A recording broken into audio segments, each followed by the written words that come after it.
let's put it in perspective. Like, they can sell this and they can do 1 million streams and so forth and so on, but they don't have somebody asking them about second round knockout and trying to constantly box them in. See what I'm saying? Like, I would trade a clean slate for what you're praising me for right now. I trade it for a clean slate. That's how crazy all that shit was. But nobody understands that. You see what I'm saying? Everybody comes and acts like, oh, you got so much, you can do so much, but I'm shackled to that shit. Right? Do you feel like that you're do you feel like that's like, obviously, look, at the end of the day, if you've made hip hop history, you've been a part of hip hop history, right? And you're also someone who's kind of not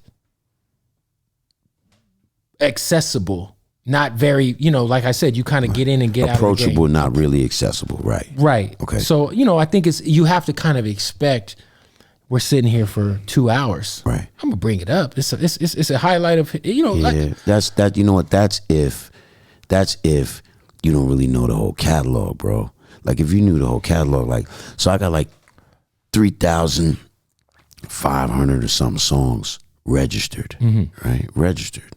Which is insane. I'm like, sounds, you know how much that is because you did the math that fast. Right. So so let's take you might have more registered songs than any rapper ever, to be honest. Right? That's maybe. insane. Yeah, it is. I could show you the proof, and I probably will, like, right after we get off. But now, so in my mind, right, and in the mind of the people who know me best, that one song that everybody keep talking about, if we just subtract that one song from the catalog, there's still 30. You get where I'm coming from?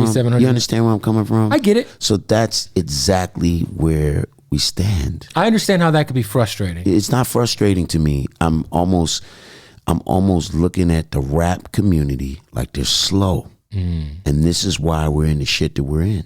Right. And that's why I've stopped trying to augment the direction that's going to get us, because they're not just doing it with me.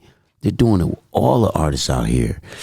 They're taking narratives that will shackle people to things that muck up the gears and make it so that they can't, make an impact of value. They turn it into something that the only value that can come from it is, like, the ops, right? What they're selling and how they're changing the narrative, and how, maybe something unfortunate can happen to the light, you know what I mean? Or just the balancer or the equalizer. They want something to happen to the equalizer, man. Well, listen, the way I look at it is this, right? I think that situation is historical, in the same way that I think that round table, that you, DMX, Pun, and Mike Geronimo was historical. So as a hip hop fan, as someone who participated as a consumer in that era, like, personally, that's something I want to, I want to ask you about that day where you were sitting at that table. In the same way I want to, ask you about, I specifically remember participating as a fan in that situation. So, it's beautiful, man. And yet again, I can stand here on this side of the fence and say, okay, so let's look at the round table. Like, what happened to everybody on the panel, like, including me, man?